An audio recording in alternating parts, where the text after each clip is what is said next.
नमस्कार दोस्तों, आज हम बात करेंगे स्वयं प्रकाश द्वारा रचित नेताजी का चश्मा नामक गद्य के बारे में।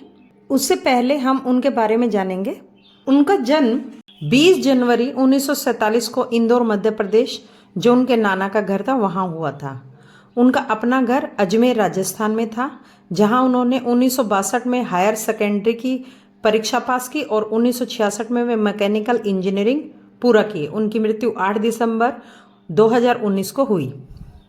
चलिए अब जानेंगे उनकी साहित्यिक रचनाओं के बारे में। पहले जानेंगे कहानी संग्रह के बारे में। मात्र और भार 1975 ईस्वी, सूरज कब निकलेगा 1981 ईस्वी, आएंगे अच्छे दिन भी 1991 ईस्वी, अगले जन्म छोटू 2002 ईस्वी, उस्ताद 2015 ईस्वी। अब आते हैं निबंध पे। शांत सुखाए 1983 ईस्वी, दूसरा पहलू 1990 ईस्वी, रंगशाला में एक दोपहर 2002 ईस्वी, क्या आप सांप्रदायिक हैं 2011 ईस्वी। उपन्यास चलते जहाज पर 1982 ईस्वी, ज्योति रथ के सारथी 1987 ईस्वी, उत्तर जीवन कथा 1993 ईस्वी, बीच में विनय 1994 ईस्वी, ईंधन 2004 ईस्वी। उनका द्वारा रचित एक नाटक है फिनिक्स 1980 ईस्वी, और रेखा चित्र है हम सफरनामा 2000 ईस्वी। चलिए अब चर्चा करेंगे उन द्वारा रचित नेताजी के चश्मा के बारे में। इसमें देश प्रेम की भावना है, जिसमें यह स्पष्ट किया गया है कि देश सीमाओं से बंधा भूभाग ही नहीं होता, अपितु उस भूभाग में रहने वाले सभी नागरिकों, नदियों, पहाड़ों, पेड़ पौधों, वनस्पतियों, पशु पक्षियों के सम्मिलित रूप का नाम देश है। चलिए कहानी शुरू करते हैं। हालदार साहब को हर 15वें दिन कंपनी के काम के सिलसिले से उस कस्बे से गुजरना पड़ता था। हालांकि कस्बा बहुत बड़ा नहीं था जिनको पक्का मकान कहा जा सके, वैसे कुछ ही मकान, और जिसे बाजार कहा जा सके वैसा एक ही बाजार था। उस कस्बे में एक लड़कों का स्कूल था, एक लड़कियों का स्कूल, एक सीमेंट का छोटा सा कारखाना, 2 ओपन एयर सिनेमा घर तथा एक नगर पालिका भी थी। और नगर पालिका थी तो कुछ न कुछ करती भी रहती थी। कभी कोई सड़क पक्की बनवा दी, कभी कुछ पेशाब घर बनवा दिए, कभी कबूतरों की छतरी बनवा दी, और तो कभी सम्मेलन करवा दिया। इसी नगर पालिका के किसी उत्साही बोर्ड अथवा प्रशासनिक अधिकारी ने एक बार शहर के मुख्य बाजार के प्रमुख चौराहे पर नेताजी सुभाष चंद्र बोस की एक संगमरमर की प्रतिमा लगवा दी। यह कहानी भी उसी प्रतिमा के बारे में है, बल्कि उसके भी एक छोटे से हिस्से के बारे में है। पूरी बात तो अब पता नहीं, पर लगता है कि देश के अच्छे मूर्तिकारों की जानकारी नहीं होने और अच्छी मूर्ति की लागत अनुमान तथा उपलब्ध बजट से कहीं बहुत अधिक होने के कारण काफी समय ऊहापोह और चिट्ठी पत्री में बर्बाद हुआ होगा, और बोर्ड की शासना अवधि पूरी होने की घड़ियों में किसी स्थानीय कलाकार को ही मौका देने का निर्णय किया होगा, और अंत में कस्बे के एकमात्र हाई स्कूल के इकलौते ड्राइंग मास्टर, मान लीजिए मोतीलाल जी को ही यह काम सौंप दिया गया होगा, जो 1 महीने में मूर्तिकार बनाकर पटक देने का विश्वास दिला रहे थे। जैसा कि कहा जा चुका है, मूर्ति संगमरमर की थी, टोपी की नोक से कोट के दूसरे बटन तक कोई 2 फुट ऊंची, जिसे कहते हैं बस्ट, और सुंदर थी। नेताजी बड़े सुंदर लग रहे थे, कुछ मासूम और कुछ कमसीन, फौजी वर्दी में। मूर्ति को देखते ही दिल्ली चलो और तुम मुझे खून दो वगैरह स्मरण होने लगते थे। इस दृष्टि से यह सफल और सराहनीय प्रयास था। बस एक चीज की कमी थी जो देखते ही खटकती थी, वो ये कि नेताजी की आंखों पर चश्मा नहीं था। यानी चश्मा तो था पर संगमरमर का नहीं था।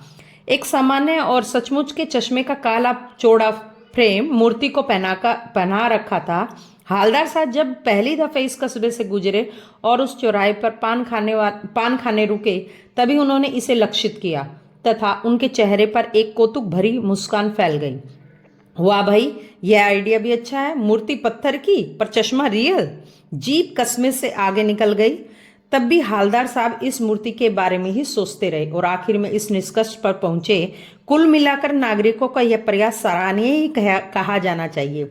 मूर्ति के रंग रूप या कद का महत्व नहीं, बल्कि उस भावना का है, वरना तो देशभक्ति भी मजाक की चीज होती जा रही है।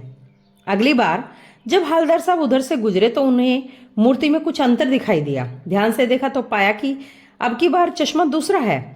पहले मोटे फ्रेम वाला चकोर चश्मा था और अब तार के फ्रेम वाला गोल चश्मा है। अब तो हालदार साहब का कौतुक और बढ़ा। वाह भाई, क्या आइडिया है। मूर्ति कपड़े नहीं बदल सकती, किंतु चश्मा तो बदल ही सकती है। अगली बार फिर नया चश्मा था। हालदार साहब को आदत पड़ गई हर बार कस्बे से गुजरते वक्त चौराहे पर रुकना, पान खाना और मूर्ति को ध्यान से देखना। फिर एक बार जब कौतूहल दुर्दमनीय हो उठा तो पान वाले से पूछ ही लिया, क्यों भाई, क्या बात है, यह नेताजी का चश्मा हर बार बदल कैसे जाता है। पान वाले ने खुद के मुंह में पान ठूसा हुआ था। वह काला, मोटा और खुश मिजाज आदमी था। हालदार साहब का यह प्रश्न सुनकर वह आंखों ही आंखों में हंसा। उसकी तोंद थिरकी। पीछे घूमकर उसने अपनी दुकान के पीछे पान थूका और फिर अपनी लाल काली बत्ती सी दिखाकर बोला, कैप्टन चश्मे वाला करता है। क्या करता है? हालदार साहब कुछ समझ नहीं पाए।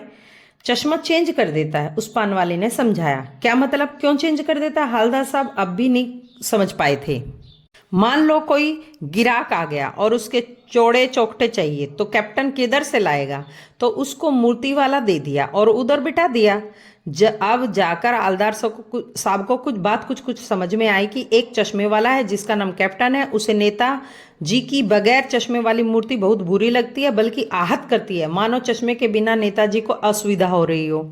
इसीलिए वह अपनी छोटी सी दुकान में उपलब्ध गिने चुने फ्रेमों में से एक नेताजी की इस मूर्ति पर फिट कर देता है।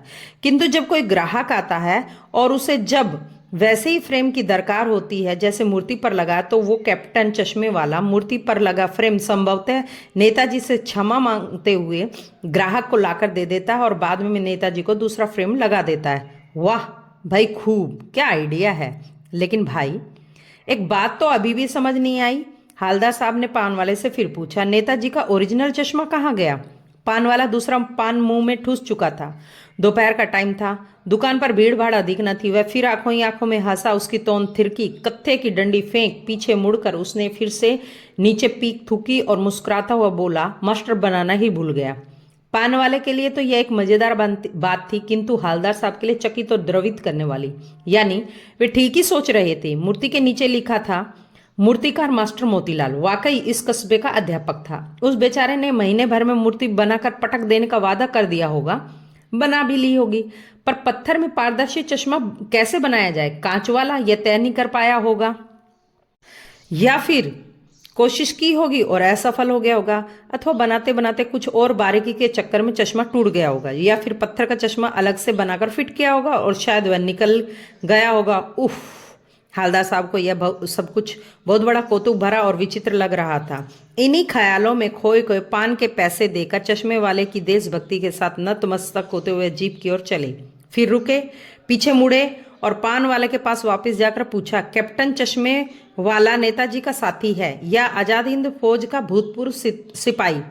पान वाला नया पान उठा रहा था। पान पकड़े अपने मुंह को हाथ को मुंह से 1.5 इंच दूर रोककर उसने हालदार साहब को बड़े ध्यान से देखा। फिर अपनी लाल काली बत्ती सी दिखाई और फिर मुस्कुराकर बोला, नहीं साहब, वो लंगड़ा क्या जाएगा फौज में, पागल है पागल। अरे वो देखो, वो आ रहा है, आप उसी से बात कर लो, कोई फोटो वोटो छपवा दो उसका कहीं। हालदार साहब को पान वाले द्वारा एक देशभक्त का इस प्रकार मजाक उड़ाया जाना अच्छा नहीं लगा। मुड़कर देखा तो अवाक रह गए। एक बहुत बूढ़ा मरियल सा लंगड़ा आदमी, सिर पर गांधी टोपी, आंखों पर काले रंग का चश्मा लगाए, एक हाथ में एक छोटी सी संदूकची और दूसरे हाथ में एक बांस पर टंगे बहुत सारे चश्मे लिए अभी अभी एक गली से निकला था और अब एक बंद दुकान के सहारे बूढ़ा अपना बांस टिका रहा था। तो इस बेचारे की दुकान भी नहीं, यानी फेरी लगाता है। हालदार साहब चक्कर में पड़ गए। पूछना चाहते थे, इसे कैप्टन क्यों कहते हैं, क्या यही इसका वास्तविक नाम है? पर पान वाले ने साफ बता दिया कि अब वह इस बारे में ज्यादा बात करने को तैयार नहीं। ड्राइवर भी बेचैन हो रहा था, काम भी था। हालदार साहब जीप में बैठे और चल दिए। 2 वर्षों तक लगा हालदार अपने काम के सिलसिले में उसके कस्बे से गुजरते रहे और नेताजी की मूर्ति में बदलते हुए चश्मे को देखते रहे। कभी चौकोर चश्मा होता, कभी गोल, कभी काला, कभी लाल, कभी धूप का चश्मा, कभी बड़े कांचों वाला गोगो चश्मा, पर कोई ना कोई चश्मा अवश्य होता।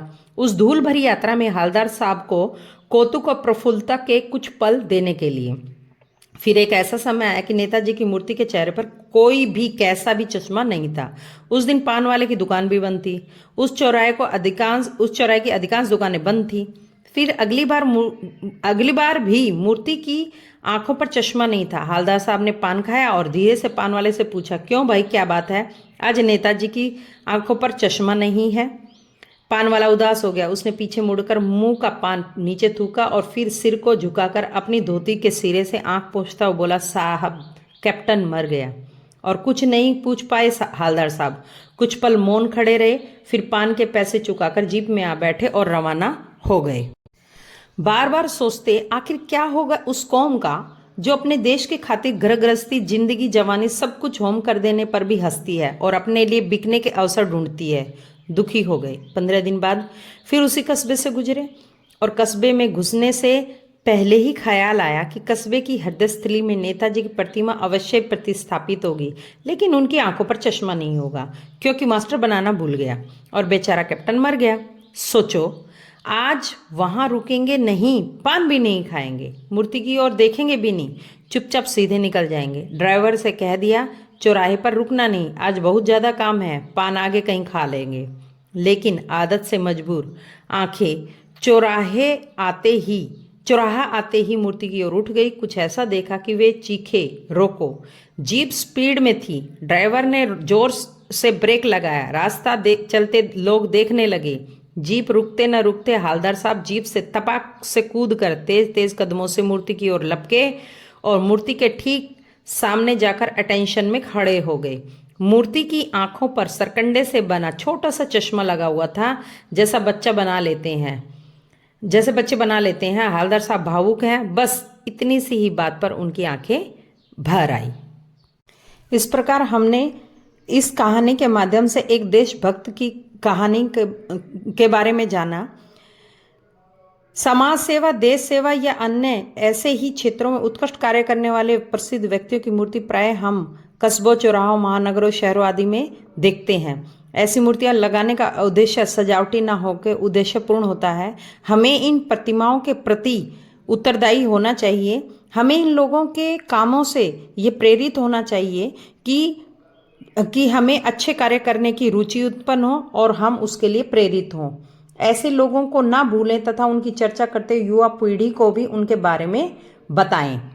दोस्तों, अगर आपको मेरा वीडियो पसंद आ रहा है तो लाइक करें, सब्सक्राइब करें और मुझे कमेंट सेक्शन में जाके बताएं कि मुझे किस टॉपिक पे वीडियो बनानी चाहिए। और मेरा वीडियो देखने के लिए आपका बहुत बहुत धन्यवाद।